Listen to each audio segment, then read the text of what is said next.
Hi guys, good evening. So mag-product review tayo, no. Um, for my 4 months old, nag-switch po ako sa Unilab. Yan, kasi maganda yung size niya, fit sa bouncing baby girl ko na 4 months old. At saka manipis lang yung ano niya.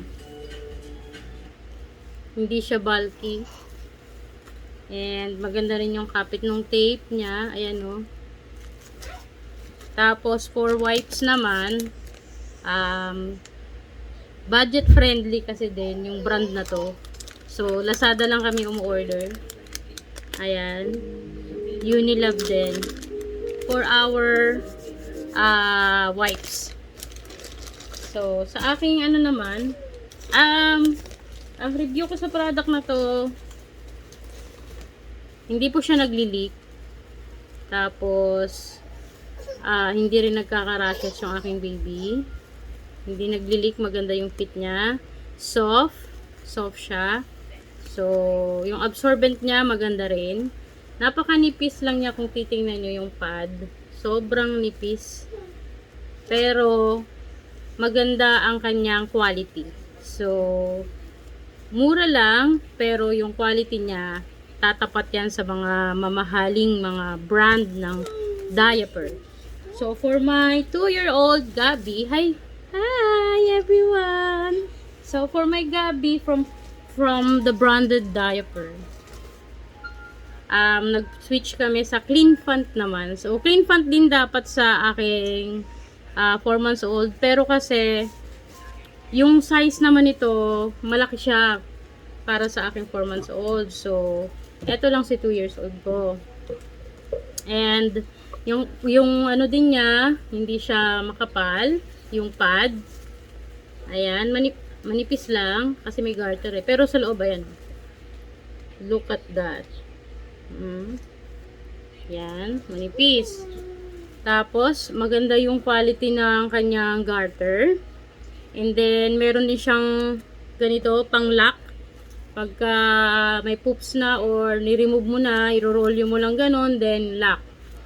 And, yung texture niya ay napaka-soft. Parang tela lang. At, ang ganda rin nito kasi super absorbent siya at hindi nagli-leak.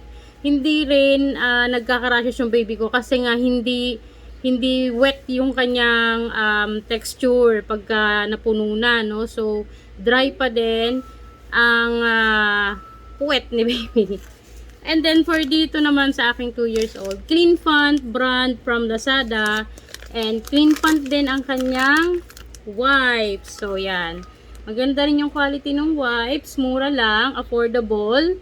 Pero, hindi mapapahamak si baby. Affordable, pero good ang kanyang quality. So, ganyan dapat pagka mga sa mga rehistradong ina dyan, dapat maging wais tayo, mga meses. And then, dito naman sa pang baby bath naman nila, ang aking mga babies ay mga sensitive ang mga balat. Okay, kaya lumaki sila sa Cetaphil, pero ang Cetaphil namin na cleanser ay sponsored naman ng kanilang Mama Lola from US of A. So, free yon, sa nakakatipid kami sa part na yon. Pero pag nauubusan na, syempre hindi namin afford yung Cetaphil na bilhin dito, no. So, nagre-range yan ng 900 to 1,000. So, naghanap kami ng mga pwedeng alternative na pang baby bath, pang wash sa kanila, na safe sa kanilang mga balat. So, na-discover namin din ang Unilab baby bath. Napaka-gentle sa skin ng aking anak.